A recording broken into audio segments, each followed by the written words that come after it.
માણસાના બાપુપુરા ગામના લોકોને બંધક બનાવવામાં આવ્યા હતા ત્યારે અહીંયાના ધારાસભ્ય જયેશ પટેલ પરિવારજનોને મળ્યા હતા।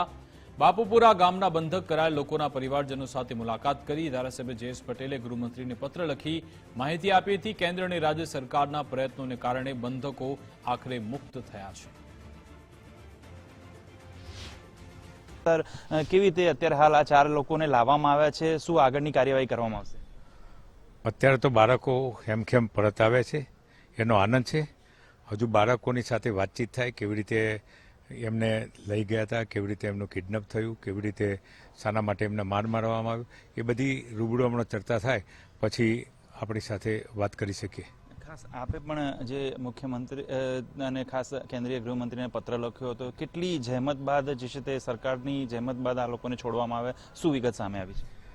આપ પણ સમજો છો કે પરમ દિવસે સાહેબને રાત્રે જાણ કરવામાં આવી, ફક્ત એક દિવસની અંદર જ આ રિઝલ્ટ મળ્યું છે અને મોદી હોય તો મુમકિન છે અને શાહ હશે તો જ સુરક્ષા છે।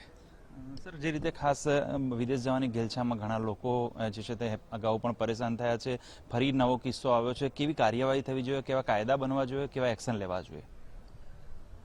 ગુજરાત સરકારે પણ મુખ્યમંત્રી સાહેબ અને હર્ષભાઈએ ખૂબ આની અંદર રસ લઈ અને કેવી રીતે આ બાળકો સહી સલામત આવે એના માટે ખૂબ પ્રયત્નો કર્યા છે અને કેન્દ્ર સાથે સંકલન કરી અને બાળકોને સહી સલામત પાછા લાવે છે। હવે બાળકો જે વિદેશ જતા હોય, જે વાત આપણે મને પૂછીએ, આની અંદર તો એક આખો અલગ જ વિષય છે। બાળકોની એક ટ્રેન્ડ હોય છે કે ભાઈ મારે વિદેશ જવું, વિદેશ રહેવું, એટલે બાળકો પોતાની રીતે પસંદ કરતા હોય છે અને ક્યાંક આવા કિસ્સા બનતા હોય છે, પણ એક વાતનો આનંદ છે કે બાળકો સહી સલામત આવે છે।